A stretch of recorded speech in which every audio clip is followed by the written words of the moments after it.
മാതാവിനും തിരുക്കുമാരനും സ്തുതിയായിരിക്കട്ടെ. എൻ്റെ പേര് സെറീന. ഞാൻ സെൻറ്റ് ആൻ്റണീസ് ചർച്ച് കണ്ണമാലി ഇടവകയിൽ നിന്ന് വരുന്നു. ഞാൻ 3 വർഷമായിട്ട് ജർമ്മനിയിൽ പോകാനും B2 പാസ്സാവാനും ശ്രമിക്കുകയായിരുന്നു. പക്ഷേ 2 മോഡ്യൂൾ ആദ്യ പരീക്ഷയിൽ പാസ്സായെങ്കിലും പിന്നീടുള്ള 2 മോഡ്യൂൾ എനിക്ക് പാസ്സാവാൻ പറ്റിയില്ല. 2 പ്രാവശ്യം എഴുതിയിട്ട് ഞാൻ തോറ്റുപോയി. അപ്പോൾ ഇവിടെ വന്ന് ഉടമ്പടി എടുക്കാൻ ആദ്യം അമ്മ എൻ്റെ അടുത്ത് പറഞ്ഞെങ്കിലും എനിക്ക് താല്പര്യം ഉണ്ടായിരുന്നില്ല. കാരണം എനിക്കത് പാലിക്കാൻ പറ്റുമെന്നുള്ള പേടിയുണ്ടായിരുന്നു. അപ്പോൾ ഞാനത് അമ്മയുടെ നിർബന്ധപ്രകാരമാണ് ആദ്യം ഇവിടെ വന്ന് ഉടമ്പടി എടുക്കുന്നത്. എന്നിട്ട് ആദ്യം ഞാൻ വിശ്വാസത്തോടെ തന്നെ എല്ലാം ചെയ്തെങ്കിലും പിന്നീട് ഞാനതിൽ ഉഴപ്പി. അതിനുശേഷം എൻ്റെ ജീവിതത്തിൽ കുറേ പരീക്ഷണങ്ങളും സങ്കടങ്ങളൊക്കെ നേരിടേണ്ടി വന്നു. എന്നിട്ട് ഞാൻ പതിയെ എൻ്റെ ഉടമ്പടി വിശ്വാസത്തോടെ തന്നെ പാലിച്ചു തുടങ്ങി, പൂർണ്ണ മനസ്സോടെ തന്നെ അത് പാലിച്ചു തുടങ്ങി. അപ്പോൾ എൻ്റെ ജീവിതത്തിൽ കുറേ മാറ്റങ്ങൾ സംഭവിച്ചു. ആദ്യമായിട്ട് എനിക്ക് എൻ്റെ ഏജൻസിയിൽ നിന്ന് ഇൻ്റർവ്യൂ അറ്റൻഡ് ചെയ്യാനായിട്ടൊരു അവസരം കിട്ടി.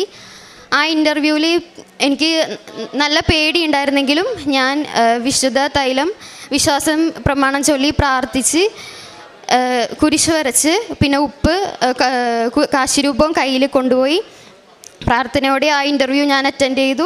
എനിക്കത് നന്നായി തന്നെ അറ്റൻഡ് ചെയ്യാൻ പറ്റി. അതിനുശേഷം എൻ്റെ ആദ്യത്തെ പുതുക്കലിന് ശേഷം കുറച്ച് നാൾ കഴിഞ്ഞപ്പോൾ തന്നെ എനിക്ക് കോൺട്രാക്റ്റ് വന്നു. ഒക്ടോബർ ഇൻടേക്കിലേക്ക് നല്ലൊരു ആശുപത്രിയിലേക്ക് എനിക്ക് പോകാനായിട്ട് മാതാവ് അവസരം ഒരുക്കി തന്നു. പിന്നീട് എൻ്റെ പ്രോസസ്സിങ് എല്ലാം മാതാവ് വേഗത്തിൽ തന്നെ നടത്തി. എനിക്ക് പ്രാർത്ഥനയോടെ മാത്രമേ ഇരിക്കേണ്ടി വന്നിട്ടുള്ളൂ. ഒരു ബുദ്ധിമുട്ടും മാതാവിനെ അറിയിച്ചില്ല. അതിനുശേഷം എൻ്റെ 2ാമത്തെ ഉടമ്പടി പുതുക്കലിന് ഞാൻ ഇവിടെ വന്നപ്പോൾ എൻ്റെ വിസ അപ്പോയിൻമെൻ്റ് ലെറ്ററും എൻ്റെ 4ാമത്തെ പ്രാവശ്യം ഞാൻ എഴുതാൻ പോയ എൻ്റെ പരീക്ഷയുടെ ഹോൾ ടിക്കറ്റ് ഞാൻ ഇവിടെ കൊണ്ടുവന്നു. എന്നിട്ട് ജോസഫ് അച്ഛനെ കണ്ട് ഞാൻ വെഞ്ചരിച്ചു. എക്സാം എന്നിട്ട് ഞാൻ പോയപ്പോൾ ഇതേപോലെ തന്നെ തൈലം കുരിശിട്ട് പ്രാർത്ഥിക്കുകയും വിശ്വാസ പ്രമാണം ചൊല്ലി ഞാൻ പരീക്ഷ എഴുതി. കാശിരൂപം എൻ്റെ കയ്യിലുണ്ടായിരുന്നു. അത് ഞാൻ മുറുക്കെ പിടിച്ചാണ് പരീക്ഷ എഴുതിയത്. അതിനുശേഷം 10 ദിവസം കഴിഞ്ഞപ്പോൾ എൻ്റെ വിസയുടെ കൊറിയർ വരാനുള്ള സമയമായിട്ടുണ്ടായിരുന്നു. ഇവിടെ വന്ന് പുതുക്കിയതിന് ശേഷം 3-ാം ദിവസം മാതാവ് എനിക്ക് എൻ്റെ വിസ എൻ്റെ കയ്യിൽ തരുന്നതായിട്ടും എനിക്ക് റിസൾട്ടിൽ വിജയം തരുന്നതായിട്ടും മാതാവ് എനിക്ക് കാണിച്ചു തന്നിരുന്നു സ്വപ്നത്തിൽ. അതേപോലെ തന്നെ പരീക്ഷ കഴിഞ്ഞ് 10-ാം ദിവസം എനിക്ക് വിസ കിട്ടി. അത് കഴിഞ്ഞ് 2 ദിവസം കഴിഞ്ഞപ്പോൾ തന്നെ എൻ്റെ പരീക്ഷയുടെ വിജയം എനിക്ക് കിട്ടി.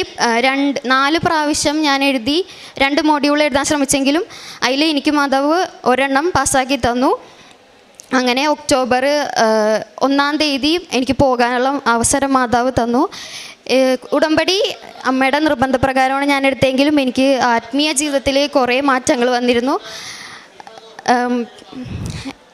ഞായറാഴ്ച മാത്രം പള്ളിയിൽ പോയിരുന്ന ആളാണ് ഞാൻ.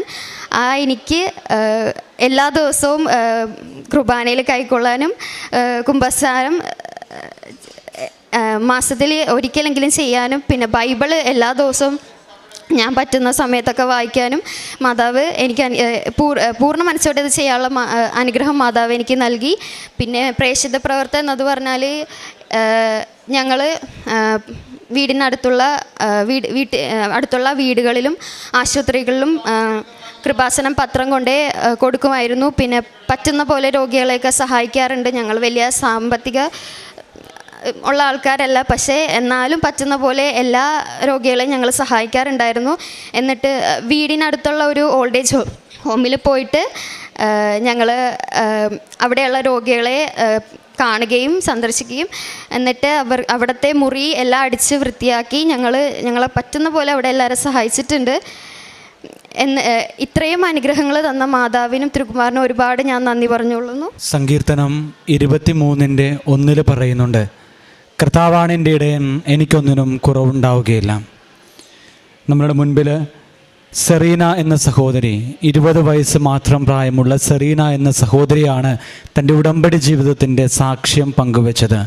കർത്താവ് ജീവിതത്തിൽ ഇടയനാണെന്ന് അംഗീകരിച്ചപ്പോൾ പരിശുദ്ധ അമ്മയോട് ചേർന്നുകൊണ്ട് ദൈവപിതാവുമായിട്ട് ത്രിയേക ദൈവവുമായിട്ട് ഉടമ്പടി ചെയ്തപ്പോൾ ഉടമ്പടി ജീവിതത്തിലുണ്ടായ വലിയ അത്ഭുതമാണ് ഈ സഹോദരി അനുഭവ സാക്ഷ്യമായിട്ട് നമ്മുടെ മുൻപിൽ പറഞ്ഞത്.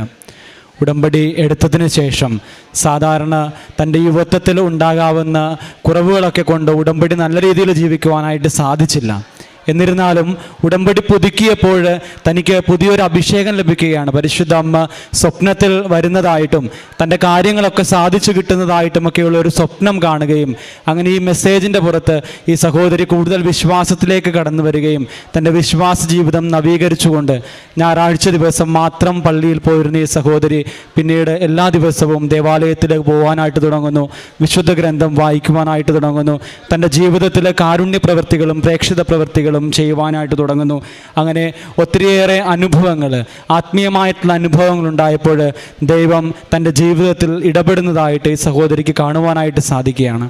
3 വർഷമായിട്ട് ജർമ്മൻ വിഷയം പാസ്സാകുവാനായിട്ട് ഈ സഹോദരി പഠിക്കുകയും അതിനനുസരിച്ച് പ്രവർത്തിക്കുകയും ചെയ്തിട്ടും സാധിക്കാതിരുന്ന കാര്യം ഉടമ്പടി എടുത്തു കഴിഞ്ഞപ്പോൾ ഉടമ്പടിയിൽ നമ്മൾ പറയുന്നത് പോലെ not by merit but by grace, കർത്താവിൻ്റെ കൃപയിൽ ആശ്രയിച്ചുകൊണ്ട് ഈ സഹോദരിക്ക് പരീക്ഷ പാസ്സാകുവാനായിട്ടും പുറത്തേക്ക് പോകുവാനായിട്ടുള്ള അവസരം ലഭിക്കുകയാണ്.